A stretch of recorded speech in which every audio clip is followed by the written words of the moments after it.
Hey guys, it is NCS Fan 001 here for another one of those weekly trophy list updates. Today's date is either Monday, July the 3rd or Tuesday, July the 24th, depending on what day I'm able to get the video up, depending on things like internet and travel time back to my place in South Carolina. Anyway, this video will have covered the week of June 26th through July the 2nd or July the 3rd of 2023. So, over halfway through the year at this point. It's been an interesting year so far, and this week was reasonably productive in the world of trophies. I'm getting kind of close to a couple of different games. So the first game I worked on this week was The Division 2, which I'm actually getting quite close to being done with the Platinum Trophy on, as you can see, 86%. Now, with this game, let's see, what trophies did I earn this past week? I'm about halfway through all of the hard difficulty missions. So far, none of them have been particularly difficult, but I mean, it just takes a while to get through all of them a second time, and they are just a little bit tougher than they were originally, but there's nothing too bad so far, because hard isn't even the hardest difficulty available for most of them. So, nothing too bad here, over halfway done, should have that done within the next week or so. Then, let's see, I got this trophy finally. I did it in the American History Museum on story difficulty. This trophy was harder than I was expecting it to be, just because it's real finicky as to whether or not you can manage to hit the exact parts of the body, and then sometimes, depending on what the tank is using for a weapon, they might be using like a grenade launcher or something, which he was in that case, and ended up killing himself several times. I was eventually able to get it, though, on a run where something caused him to drop his grenade launcher, and that made this much easier to do, so I don't know if that's a necessity for this, but it makes it far easier. And then I just used a marksman rifle to pick off all the armor pieces. Even on story mode, they can take quite a few hits. So, not too bad, but definitely took quite a few tries. Wasn't a particularly fun experience. So, for the suits of cards, this one, thank you to whoever in the comments last time told me about this trophy and how much of a pain it is, because you've probably saved me a good bit of time going into this next week or so. Basically what happens is, whenever you kill certain named elites in the open world, they will drop a card from a deck of 52 cards, and as far as I can tell, there aren't any duplicates, which is really good, but regardless, you can only kill one of them every 30-ish minutes, so because of that, it's going to take like...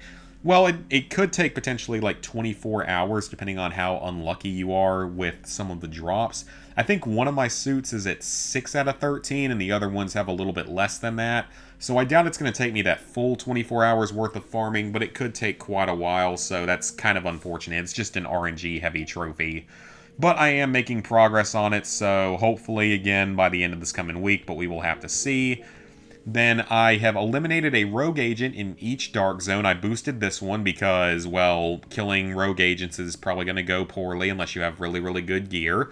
But thankfully, you just have to eliminate one in each of the 3 dark zones, so 3 total. You can easily boost it with one other person, so no problems there. This one I also finished off, where you have to kill an enemy with each of the signature weapons. That's very simple. Just, get a little bit of ammo for each weapon and then get 1 kill with each weapon. It's as simple as that.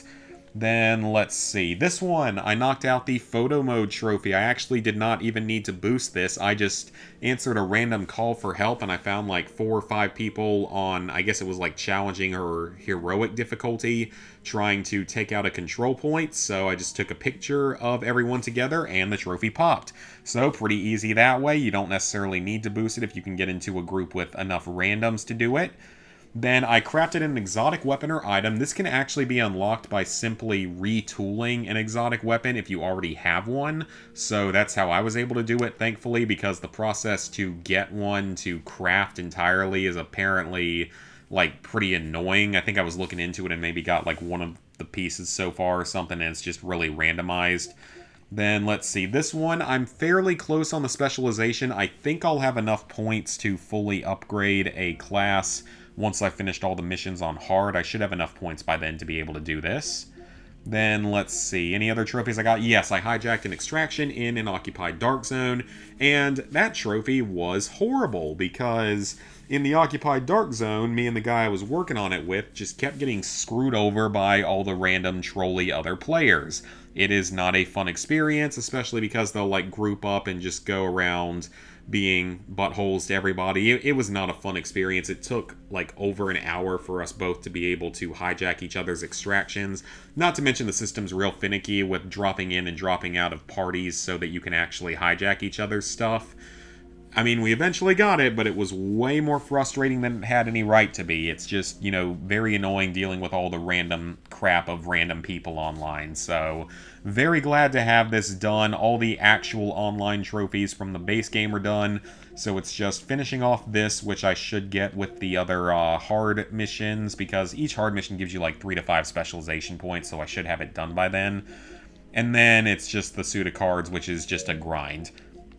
I also went ahead and did the Coney Island DLC. I definitely did these completely out of order, but this DLC is very, very easy. You just have to finish the 2 new story missions, which takes about an hour, maybe a little bit more than an hour. You can do them on the story difficulty. Nothing difficult there at all, so nothing to worry about. Very simple DLC. The Pentagon, I think, is the same thing, just 2 easy missions. And DC Outskirts, I think, is also 2 easy missions, so nothing to worry about with those. I might have those done by the end of this week as well, and then I just need to start looking into getting a group together for the 2 raid trophies that I am definitely not looking forward to. So yep, Division 2 might have the Platinum by the end of this coming week, but I definitely will not have the 100% done by the end of this week. That's going to take at least a couple more weeks, I'm sure. So the next game I worked on was Modern Warfare 2 on the PS5, and let me tell you guys, this game, yeah, it has not been a particularly fun experience at all, on Veteran at least. I mean, for one, I don't really know what's been going on much with the story because it hasn't really interested me that much, but the Veteran mode in this game is really, really unpleasant. It's because it's not as much that it's hard the way that some of the previous games have been. It's just a whole lot of BS to deal with, and it's a lot worse in that sense than many of the other Call of Duty games. For one, they throw a lot of grenades in this one, which is definitely annoying. But another major reason is that in the original Modern Warfare 2019, the enemies would kill you very, very quickly. They'd kill you in like a couple of shots, but all the enemies, except for the one Juggernaut you have to fight near the end of the game, would die in 1 or 2 hits as well, so it felt pretty fair and balanced. In this game, it's not really that way because half the enemies have body armor or head armor on, and they take a ridiculous number of bullets to kill while still killing you in 1 or 2 hits. So, terrible, terrible game design. I don't know who signed off on that being okay, but they need a refresher course in basic video game design. But just wait until we get to the last mission of the game. Actually, I can talk about that right here because this trophy, something weird was going on with this one, but I did eventually get it. It wasn't too bad once I followed a video for it. You basically have to kill 3 groups of enemies without any of them firing a bullet at you. So it's not terrible if you just follow a guide for it. I definitely recommend the guide for it because it's a little bit finicky. This one I will do in the future. It's not too hard, I don't believe. It's just about, being careful. And I'll do it on Recruit, of course. This one I don't see being possible outside of Recruit. This one is really only possible on Recruit, and I think it's going to be fairly annoying to do. Then, let's see, I got this one. This one was actually pretty easy. You can do it in the prison mission. There's plenty of enemies in there, and you'll get riot shields during it, so it's pretty simple. Then this one, this area has a boss fight against a tank. For some unknown reason, that's what they went with. And you have to shoot all the targets in the area, and you are not in a tank, by the way, so that's wonderful. Then this one is apparently in the mission where you're on the, an oil rig or something, so I just didn't know about it back then. Then, let's see, this one is during the Prison Break mission, but I did get one of the other trophies for Prison Break, so this one was actually fairly easy. I managed to get it even on Veteran, which wasn't too bad. But then this one I'm going to need to look at a video guide for because it seems fairly complicated to be able to do it in 4 minutes. I don't know if it's going to be too difficult. I don't know if it's going to have too much randomness to it, but I'll definitely need to check a video for that one. Then, of course, finishing the campaign on Veteran or Realism, as well as finishing the campaign. Finish that. The final mission of the game. You know how Call of Duty is often known for having some pretty epic final areas and missions and such? when you look back at it, Call of Duty 4, you go out, you're on the massive shooting sequence on the roadways, and the bridge blows up, then a helicopter comes to kill you, then you one-shot, headshot all of the enemies at the end, and you get saved, and everyone thinks Captain Price is dead. Then in Modern Warfare 2, you chase Shepard down a river on Zodiacs, little inflatable boats, while shooting at stuff and being shot at by helicopters. Price shoots down a helicopter, gets beaten up by Shepard, and then you throw a knife through his eye and kill him. Modern Warfare 3, you don Juggernaut suits and storm a hotel, killing like hundreds of enemies, and then you literally choke Makarov to death by hanging him through a glass window. It's so cool. And then, World at War, you plant the flag on top of the Reichstag to end the bloodiest conflict in the history of the world. Black Ops 1, you sink a giant ship that was about to basically go destroy everything in the world, and then the whole Navy shows up. Black Ops 2 was a little bit dependent on which ending you got for that one. Infinite Warfare, you blow up an entire orbital shipyard and end a war there that saves the solar system. You know what this game's final mission involves? It involves one of those bizarre Last of Us style crafting sequences. You have to sneak around two enemies that are fully armored and basically unkillable, and you have to build traps and things to deal with them and get them to move away while you do a hacking minigame, and then you have to kill them in a very strange, stealthy way. It's so bizarre, it's so incompetent that I just can't even explain who... Again, I'm just dumbfounded at how stupid they were with designing some of the missions in this game for veteran mode. Because some of the missions are just horribly designed for veteran, and some of them are just horribly designed in general, like that very last one.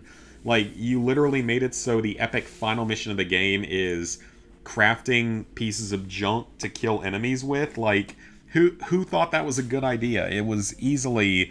This veteran mode was easily one of the most unpleasant things I've dealt with in a Call of Duty game that I can remember. It was not a fun experience, and I really don't know if I would recommend anyone else come out and play this game, especially because I still have to do all the co-op stuff, and I'm really not looking forward to the co-op stuff, because 3 stars in each mission might not be awful, but I mean, I've got a partner for it, but I'm still not really looking forward to it. Then, of course, you have to do this particular mission without triggering any alarms, which is going to be pretty miserable, as well as find intel fragments, but I think there's like 50 total. There might even be more than that now, so I don't think this one's going to be too bad. Just have to have a partner in there so we can both go for it at once and, not run away from one another while we're going for them. So pretty much 2 playthroughs of each mission, one for the 3 stars and one for the intel. So I don't know exactly how long this game's going to take me to finish. The next part of it is going to be a video, and that video is of course going to showcase all of the co-op stuff, and then there will be one more stream after that, in which case we'll get these remaining 3, 4, 5, 6 miscellaneous trophies and the platinum. So that's the current plans for Modern Warfare 2. I'm really not looking forward to this because the game is just not a fun time, so that's just my opinion on it, but I have not had a good time playing this game so far, and I probably would not recommend it to anyone else out there. But now, a game I absolutely would recommend to everyone out there is, of course, Power Wash Simulator. As you can see, both the PS4 and the PS5 versions got a DLC. Now, I'm not overly surprised that the game got DLC content and even DLC trophies, though it is a little strange that it took them this long to do it because there have been DLCs previously that just didn't have trophies to them, like there was a Tomb Raider job and there were extra bonus jobs added. So it was a little strange that they waited until now to give us DLC trophies, but hey, I don't mind it. I love Power Wash Simulator. It's one of the most fun games I've played in the last few years. But what's so strange about this is what they chose for the DLC topic. It's SpongeBob. It's literally a SpongeBob DLC, and I just find that to be really kind of hilarious, but also kind of strange, because aren't they underwater where water should be washing away all the grime and power washers shouldn't be needed? Just saying there. But anyway, it's just more Power Wash Simulator. It's of course a great game if you're into this kind of game. I absolutely love the game, so definitely would recommend playing it. I will say though the DLC is $8. It's cross-buy, but still $8 is a little bit much. So to complete this new DLC, it looks like you have to complete the 6 new jobs. I'm assuming there's only 6 new jobs. The Conch Street, which is the Pineapple, Squidward's House, and Patrick's Rock. The Bikini Bottom Bus is just a bus. The Krusty Krab is the Krusty Krab and Chum Bucket. The Paddy Wagon, I'm assuming, is just the Paddy Wagon. The Invisible Boatmobile, I'm assuming, is just the Invisible Boatmobile. And the Mermalair could be quite large, so we'll see about that one. And just like in the base game, you also have miscellaneous trophies for several of these jobs where you have to clean one object or a set of objects first or last, which is pretty normal for this game, and none of these are particularly hard. This is probably the hardest of the 4, I would assume, just because it's the only one that has multiple things. Well, no, that's not true. It's not the only one where you have to clean multiple things, but it's the only time where you have to clean them last, which is always just a little bit more stressful, because you don't want to accidentally clean them earlier than last. But I cleaned everything except for those 3 last, and then I cleaned them in the order of rock, hinge, and underside, but I'm assuming you maybe could do them in another order if you really wanted to. And then in this 3rd job with the Krusty Krab, just clean everything with the Chum Bucket first. It's only about a third of the job, but it's still fairly simple. Then the Paddy Wagon will just have to clean the pickles first, which is presumably just the wheels. I don't know if there were pickles anywhere else on the Paddy Wagon. And then the Mermalair, we have to find Patrick's identity card and clean it first. I might need to look at a video because I feel like that's going to be something that's going to be pretty well hidden, given that it's a silver trophy and it's just one object. But yeah, more Power Wash Simulator. Again, I'm not upset about that at all. I just think it was kind of surprising that they'd pick 1, SpongeBob as their DLC, and 2, charge as much as they did for it. Because like Tomb Raider job, I think, might have been free. But anyway, we're going to go ahead and sync up our trophies here.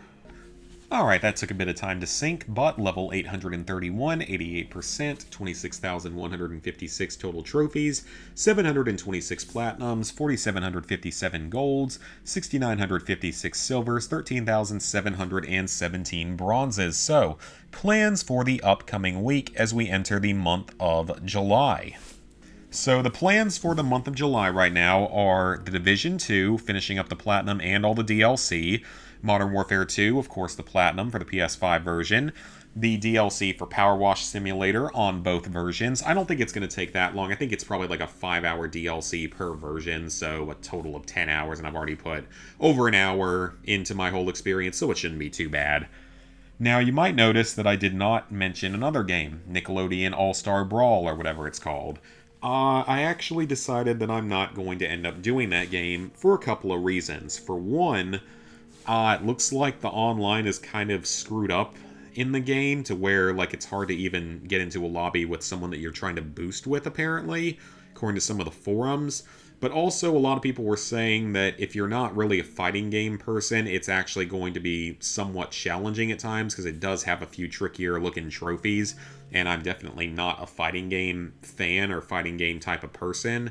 As well as the fact that people were telling me just how bad the game is and that it's just not worth starting. So I decided to listen to that advice, and I did what I did with Battlefield 1942, and just decided that, hey, you know, I'm not going to put up with a terrible game like that. I just don't want to waste my time and effort on something that I know I'm just not going to end up enjoying at all, and that's going to probably frustrate me a lot with how much Modern Warfare has been frustrating me recently, and even a little bit of Division 2 with that multiplayer stuff kind of turned me away from it. So that's my thoughts on that. I'm just not going to end up doing it because it's not worth it to me to put up with the extra stress and extra effort of that game, because it's not going to interest me. It's not going to be a fun time, not going to be a great video for you guys when it does come out, so just not really worth it to me. So that's my thoughts there. So those 4 games are the plans for July, as well as the Gamefly game I have, which I think I can knock out in like 1 to 2 days. I don't think it's that bad. And then August, GTA 5, if I decide to go back to it, Shadow of the Colossus, COD Classic, the PS4 version of the Resident Evil 4 remake, still waiting to see about the Separate Ways DLC, though, what its trophy list is going to look like. And then, of course, the other version of Modern Warfare 2, though I'm not looking forward to that. And then several other games like The Outer Worlds, along with all of those. So we will see what I end up having time for at any given point. But the goal for this coming week is to try to finish the online for Modern Warfare, and should be able to finish Power Wash Simulator, and hopefully we'll be able to get close to, if not finish, the Platinum for the Division 2, and be able to get started on that game's DLCs. And then for Platinum number 750, there's a good chance it could end up being Call of Duty Classic. I think that would be a solid choice for it.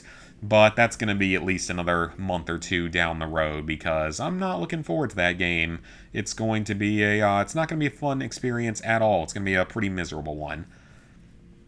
And then in terms of videos, the Fallout 3 video is coming along. It's close to being done. I just have a couple more minutes of it to edit, as well as adding in some background music. So it should be up at the end of this week as well. So that's going to be it for this video, guys. Please like, favorite, share, comment, subscribe, ring the bell if you haven't already. Like I said, this week, the Fallout 3 video should be up at the end of the week. Otherwise, schedule should be pretty normal. Just, a couple of streams this weekend. There's a good chance it won't be Modern Warfare 2 this weekend, because I have to get the co-op stuff done first, and that's going to be in a video format just to show it all off. So that stream might not be for another couple of weeks, but don't worry, I have other games to stream. I'm dubbing July as the month of Pikmin, as Pikmin 1 and 2 just got ported to the Switch, and they're so much fun to play. For the first time ever, I've 100%ed Pikmin 2, even though I haven't finished Challenge Mode yet. And then, of course, there's Pikmin 3 Deluxe, which is always fun to play. And it's all in preparation for Pikmin 4 coming out at the end of the month, which is a day one purchase for me that I will be streaming at some point. I'm very excited for that. I've been waiting 10 years for that game, so hoping it's going to be great. The demo was great. Definitely excited for that. Definitely excited to play something a little bit different on the channel. So yeah, that's going to be it. Hope you guys enjoyed the video, and see you later this week for some more content.